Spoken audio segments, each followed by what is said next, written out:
3 કપડાની ખરીદી સાથે બીજા 6 કપડા ફ્રી, 4 કપડાની ખરીદી સાથે બીજા 8 કપડા ફ્રી. એટલે કેટલા કપડા ફ્રી મળશે ટોટલ? ટોટલ 12 કપડા મળશે. અને બીજી કઈ ઓફર છે? બીજું કપડાની ખરીદી સાથે ડફલ બેગ બિલકુલ ફ્રી. ફ્રી મળશે?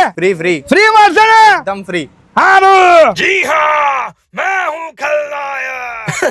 હાલા ભાઈ, ભૂલથી સંજય દત્ત આવી ગયા હતા, પણ તમે અહીંયાથી 4 કપડાની ખરીદી કરશો ને તો ટોટલ 12 કપડા મળશે, એ પણ એકદમ પ્રીમિયમ કપડા. અને 2 શર્ટની ખરીદી કરશો તો ટોટલ 6 શર્ટ મળશે. 3 શર્ટની ખરીદી કરશો તો ટોટલ 9 શર્ટ મળશે. અને ખરીદી સાથે ડફલ બેગ બિલકુલ ફ્રી મળશે. અહીંયા તમને cotton, formal, jeans, joggers, trouser, linen pant અને જીન્સના તો જોરદાર બેગી પેન્ટ પણ મળી જશે થોમસ કોટમાં. ના ના ના ના ના, આ બધી બોલાયેલી પબ્લિક નથી. આમની દુકાનમાં ઓલ ટાઈમ પબ્લિક જામેલી જ હોય છે, કેમ કે એકદમ પ્રીમિયમ કપડા રાખે છે ભાઈ, એ પણ એકદમ જોરદાર ઓફર સાથે. અહીંયાથી તમે 4 શર્ટ લેશો તો ટોટલ 12 શર્ટ મળશે, પણ પૈસા ખાલી 4 શર્ટના જ આપવાના. પેન્ટમાં પણ તમે 4 પેન્ટ લેશો તો 12 પેન્ટ મળશે, પણ પૈસા ખાલી 4 પેન્ટના જ આપવાના. અને અહીંયા તમને મોટી સાઈઝના કપડા પણ મળી જશે ને બજાજ ફાઇનાન્સ નું કાર્ડ પણ આ લોકો એક્સેપ્ટ કરે છે. અને 9000 ની ખરીદી ઉપર તમને ડબલ બેગ બિલકુલ ફ્રી આપવાના છે. તો રાવપુરા HDFC બેંક ની બિલકુલ સામે પહોંચી જ જજો.